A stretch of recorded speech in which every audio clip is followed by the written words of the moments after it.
can't you hear me now?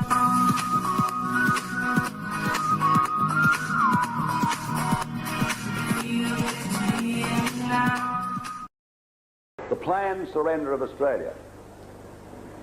So perhaps we might start by plunging right in by raising the question called the new international economic order. Now, if you listen to the critics of the League, of course, that's just simply a product of Eric Butler or his colleagues' overheated imagination. The idea there's any sort of a program like that is too silly for words. Well, let us look just at hard facts. Let us first start with the Australian Labor Party's own platform.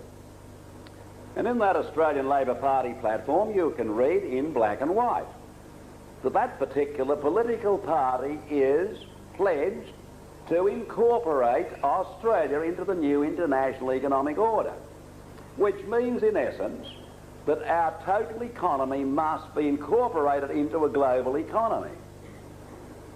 And if you are following this and can understand the double talk, you'll be listening to Senator Button. Senator Button keeps telling you we've got to restructure the Australian economy, both primary industry and secondary industry. That's one of the new buzzwords, restructuring. What does that mean? It means progressively phasing out some sections of our economy, amalgamating other parts of our economy to fit it into an international order. That's what it's all about. So it's no secret as far as the Labor Party is concerned. There it is in their platform. Well, of course, at that stage, the dedicated party devotees immediately say, well, that's horrible, that's terrible. They are engaged in the program of surrendering part of our sovereignty. We must get rid of them. We must bring in the opposition. Now, there's only one problem about that, my friends. There is no opposition. Because, you see, I don't care whether you speak about Mr. John Howard or you speak about Mr. Peacock, they're all dedicated to the same program and have said so. And if you've forgotten, I must remind you that for 7 years, up and down this country, a man who many people believe was a Conservative Prime Minister, Mr. Malcolm Fraser, preached the virtues of the new international economic order. He didn't exactly call it that. He spoke about something called the North-South Dialogue. But translated into English, that meant that Australian economy must be restructured to fit it into the new international economic order. Well, you can go back a little further, and of course, formally you might say this part of the program really emerged in the open back in 1974. In 1974, Dr. Henry Kissinger, that high-powered spokesman for those groups we'll look at it a little later who really exercise power in this world, the great international banking groups, he gave a tremendous address, a keynote address of that holy of holies called the United Nations. And in essence what Dr. Kissinger said was this: the problems of the world now are so great, the problems of all the nations of the world are so great that no individual nation can solve these problems on its own anymore. What we've got to do is to internationalise the program. In other words, if you can't solve a problem on a small scale, the thinking is if you make it big enough, in essence you'll find a solution, which is quite a strange way of looking at a problem, which to me is rather like saying to the alcoholic, there's only one solution: increase the consumption of alcohol and you'll eventually get somewhere. Now that address was given and the United Nations formally agreed. All members voted for it. The Australian representative put his hand up. What about the Soviet Union? They voted for it. In fact, the Soviet Union said, in essence, this idea had been thought of a long time earlier by a chap called Lenin. He actually, they said, was the father of the idea. All that the rest of the world was doing was catching up now. What about that country very much in the news at the moment? Communist China. They're also for the new international economic order. So you see, there is a program. You can look, for example, at great international bodies like the Trilateral Commission. Now, the Trilateral Commission is three major groups, headed currently by David Rockefeller, the great Chase Manhattan banking group, And they are pledged to advance the cause of the new international economic order, which in essence is that we internationalise the economies of the world.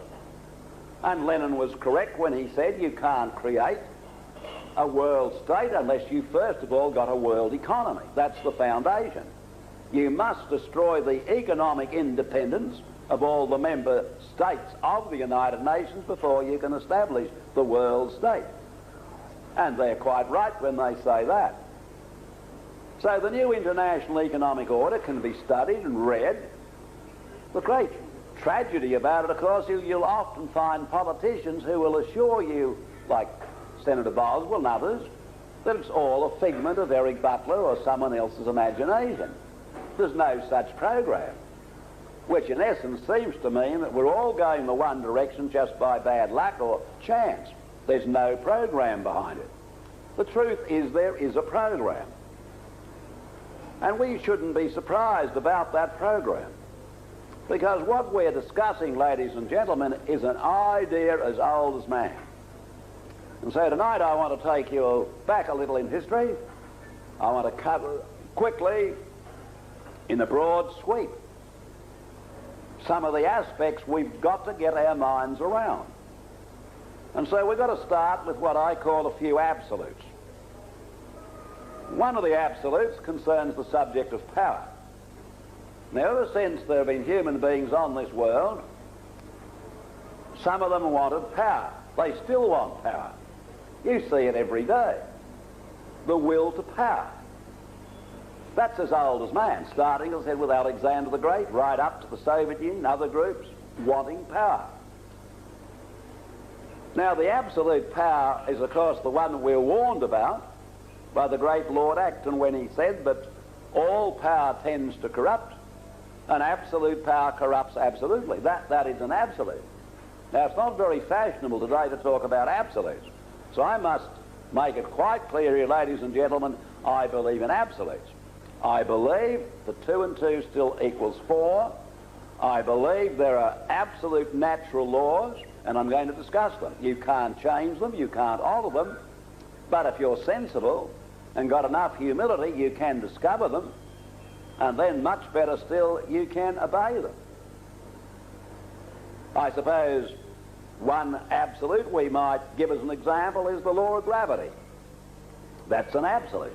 You mightn't like it. You might say it's inconvenient. You might even be one of these highly educated people who on the blackboard can prove it doesn't exist.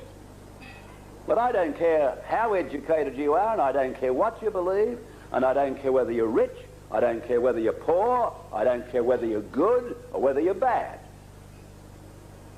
But if you jump over the cliff, you'll always get the same result. That is an absolute. The truth is that no individual can be trusted with excessive power. In other words, the only safe place for all power is in the hands of the many.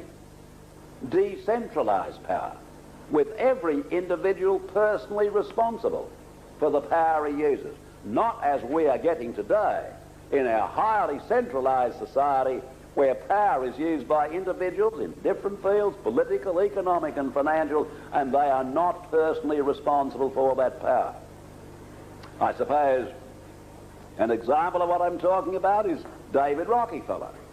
Now, David Rockefeller, back in the 70s, established the Chase Manhattan Bank at a time when Mao Zedong was leading what today is called Communist China. And he went back to the United States and he wrote a most remarkable article. It wasn't a comment off the cuff. And he said that what's taking place in Communist China is the most constructive revolution of the last 2,000 years. He said this is a tremendous step forward in the history of man. And here was Rockefeller using power no man should have through finance to modernise China. It'd be very instructive to hear from Mr. Rockefeller right at this moment. Does he regard what's taken place as a manifestation of one of the greatest achievements of the last 2,000 years? We shouldn't be surprised what's happening in China. It is the manifestation of power. Power, and the men who've got power are so corrupted, they're not going to relinquish that power. They're even going to use naked force. And with modern technology, they can do that. And the great tragedy is that the damage has to be done. We have to see this before some of our so-called intellectuals will at least humble themselves to admit this is the problem. And so I'm always a man that's looking for some bright lights in the situation. Perhaps you missed this last Saturday. One of the most remarkable articles I've ever read. An article by a man who said Eric Butt was the most dangerous man in Australia a couple of years ago. His name is Philip Adams. Read his article. Philip Adams now says, we've got to admit, we're all suffering from delusions. And he spelled it out publicly.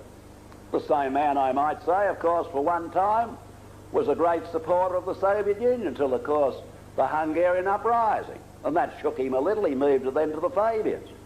But now he's shifted a bit more because, you see, there's the manifestation, the end of the result of power. And so this question's got to be examined. And it applies to everyone, whoever he may be. Power. The whole of history can be written around it. And linked with that, of course, is another absolute, and that's the one that we've got to direct a lot of attention to at the moment, about government. We're having a lot of discussion about government, being debated. What are we talking about? What is government? What's it all about?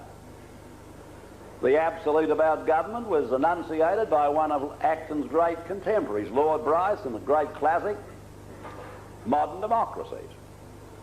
Now, Bryce said this: it is the natural tendency of all governments to increase their own power. That's as absolute as the law of gravity. It's no good saying they ought not to do it. The reality is they do it. And ever since men have been trying to govern themselves, therefore they've been grappling with this problem. As social beings, we live together. We must live together. We must have some form of government.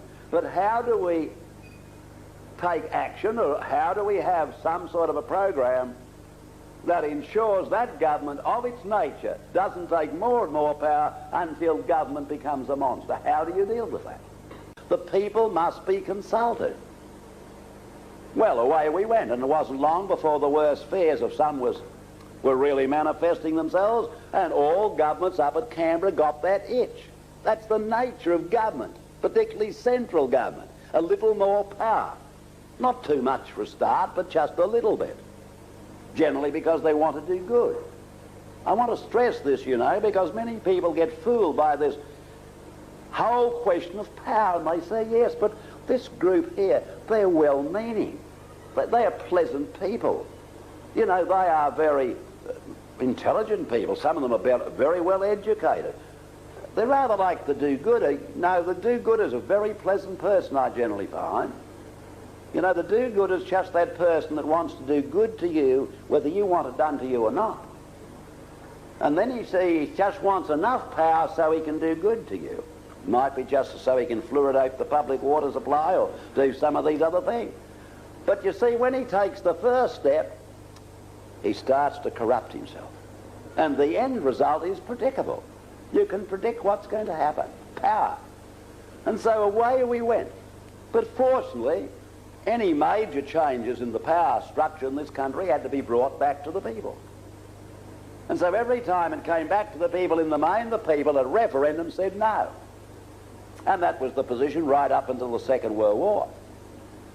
Now, as we entered the Second World War, we had a remarkable man here, an Attorney General by the name of Dr. Evatt. And I just want to say this without going into any detail, but Dr. Evatt was a very able man, a very clever man. Nothing wrong with his brain power.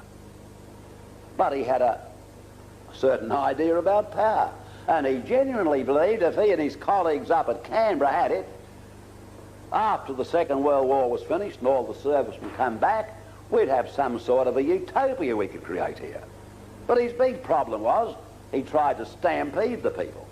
Now, why did Bert Evatt have that idea?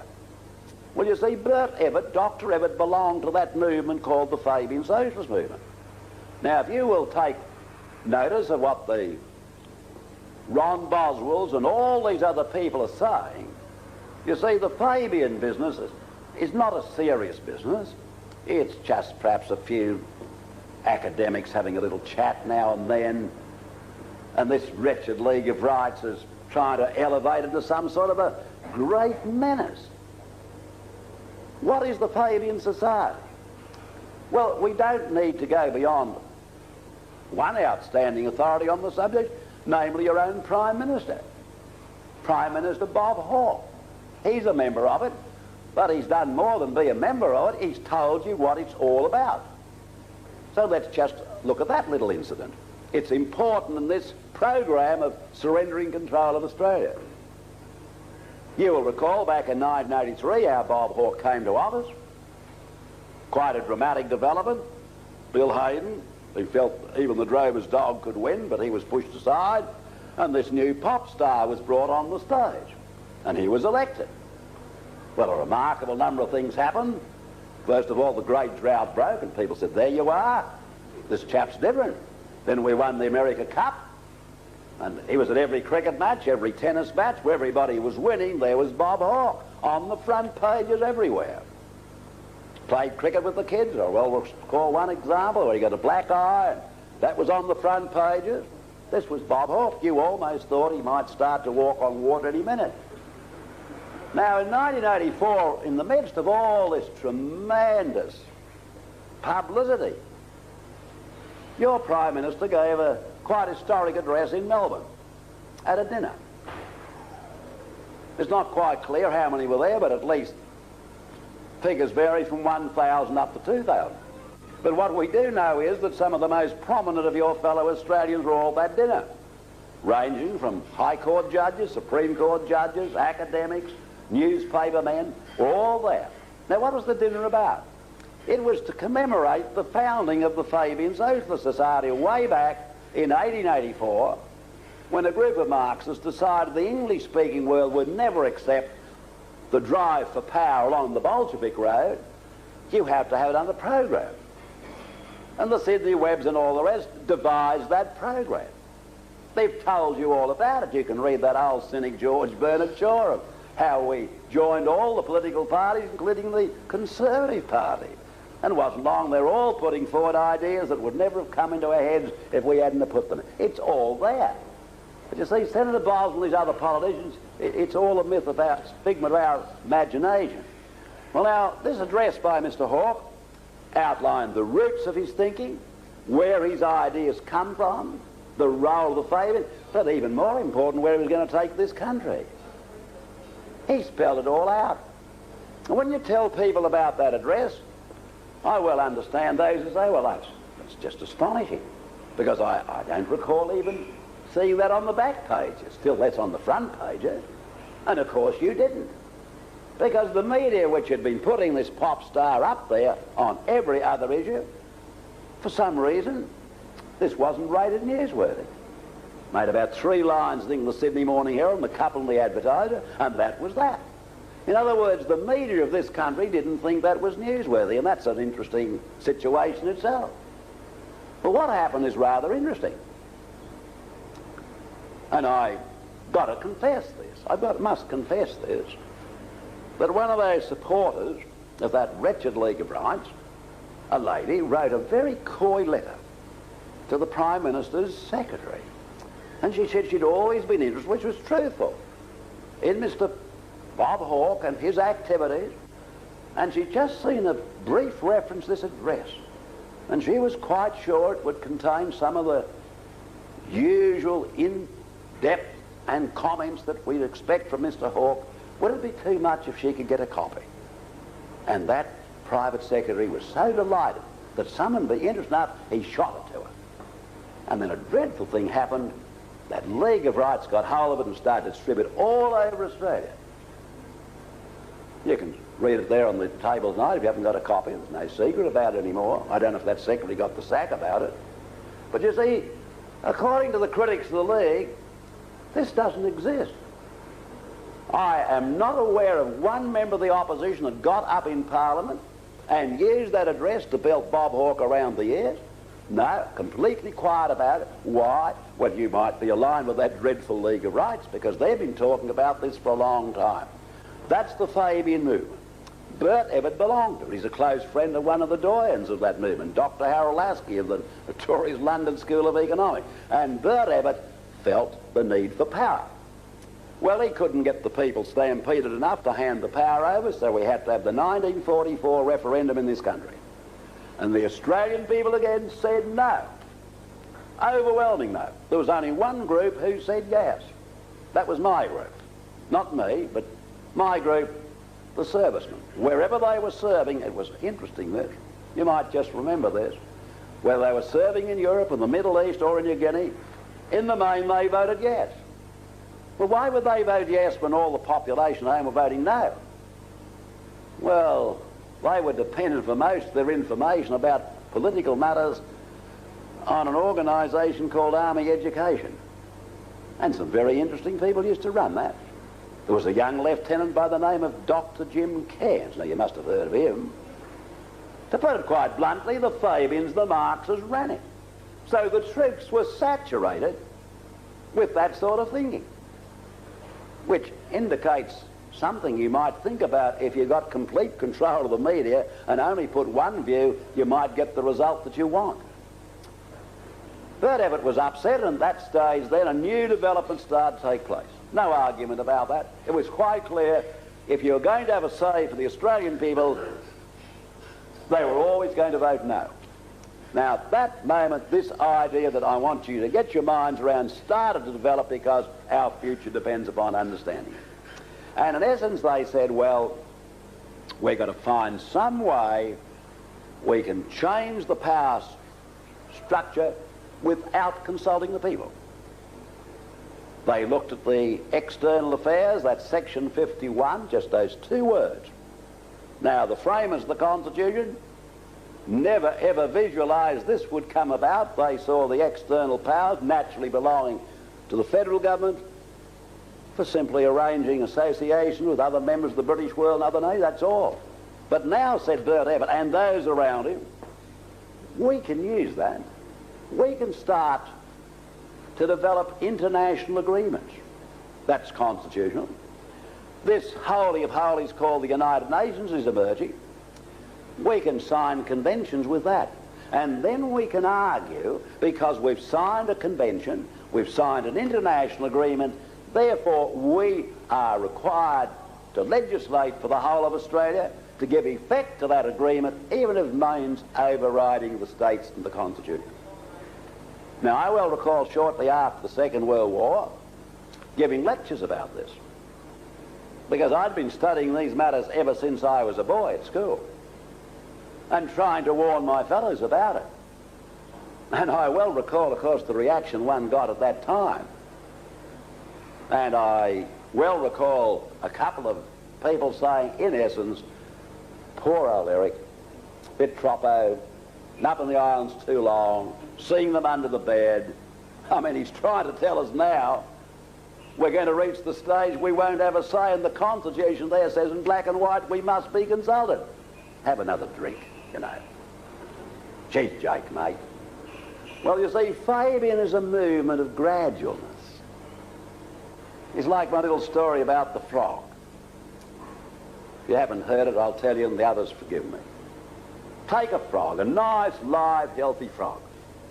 You toss that frog into boiling water, and as soon as he gets that boiling water, his reflex results in an attempt to jump to safety. But if you put the same frog in cold water, and then just slowly increase the temperature, all the frog does is keep adjusting. As long as you don't overdo it, slowly but surely keep swimming around, and you know eventually you can boil him alive. We're the frog. And the temperature's been progressively increased. Those who are old enough will agree with me that we're accepting things in this country which 50 years ago would have produced a revolution. We're like the frog, we've been conditioned. That's Fabianism. Slowly but surely. Until eventually, in the year 1982, the first warning signs emerged. Quite open. You couldn't argue. It's a piece of legislation brought down by the Commonwealth about Aboriginal affairs. Won't go into it. Your state government said, just a minute, you can't do that. That's contrary to the Constitution. They held up the Constitution. We'll go to the High Court. And they went to the High Court. called the Koowarta case. And what did the High Court say?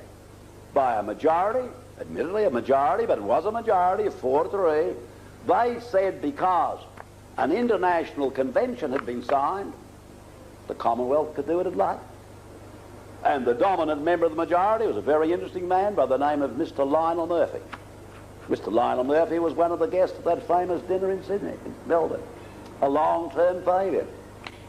And I might just say this, if ever there was a man that typifies that famous Shakespearean observation that the evil that men do lives after them, the good's often turned to their bones, it was Lionel Murphy. This is the impact of ideas, my friends. And then the next year, of course, Mr. Hawke had his election. And during that election he said, now, if we're elected, those carriages down there in Tasmania want to build a dam, that's going to be stopped. And as soon as he was elected, they took steps to make it clear to the Tasmanians no dams are going to be built down there without their permission. In fact, Senator Evans, just to make the message clear, did something that never been done in this country before. He sent an RAF plane down there, fired to fly over the top of them. It didn't go down too well for Tasmanians, although he did say later he thought it was a good idea at the time. But the Tasmanians said, you can't do this to us. You see, they took out the constitutions and they looked at section 100 and said, in black and white, we've got control of rivers and waterways. You can't do this to us. The High Court ruled again, 4-3. Sorry. There's a convention, this time a United Nations convention. A part of Tasmania has been put under something called the World Heritage Commission. And because it's been put under the World Heritage Commission, that part of Australia has been surrendered, and the Commonwealth can say what's going to be done and what can't be done. And if you'll get your mind around that, ladies and gentlemen, you realise now, with this development, all that the Commonwealth's got to do is to keep allocating different parts of Australia for listing under the World Heritage Commission, which is administered by the United Nations Educational and Cultural Organisation, one of the most Marxist-dominated parts of the United Nations, so much so that the Americans and the British refused to finance it for a period. Do you realise they can now give the whole of the country away and they don't need to consult you? And that's the problem up in North Queensland. The tragedy is your state government has not fought this question on the fundamental principle. What they should have done was in essence say, right, this is unconstitutional what you're doing, you just keep out of here, perhaps send Senator Richardson back with a little better treatment than he got the last time, and make it clear that is that, and have a showdown. Or even do what Sir Joe once used to talk about, perhaps we'll talk about seceding out of this association, if that's the way we're going to be treated. But no, they're just negotiating. And the organisations which should be defending us, the National Farmers Federation, what do they say? Go and have a look at this, because we're going to have Mr. Ian McLaughlin, the Federal Parliament soon. Some people think he's one of those white shining knights that's going to come on the stage and save us. What are they saying? They're saying the only disagreement we've got about what's going up there is the compensation terms are not good enough, which in essence is saying we want better surrender terms. But they're not arguing about whether you should surrender or not. Surrender. They've got at least 100 areas now listed around Australia as potential areas for the World Heritage, the wildflower areas in West Australia. And people argue about conservation. It's got nothing to do with conservation. It's got nothing to do with the rain tree forest, nothing to do with the wildflowers in West Australia. It's got to do with how do you get power. And they've now got a means by which they can do it without consulting you. When Mr. Gough Whitlam, a member of the Fabian Society, addressed one of the early Aboriginal national conferences, he said, don't worry about the local politicians here. Take this question to some of the world bodies, because you see we've signed conventions concerning Aboriginal affairs. That's the source of power. He told them that. Here was a man, our Prime Minister in essence, telling you bluntly about surrendering the country. And that's what it's all about. And we've got to understand that. Truth Seeker News, where we go one, we go all.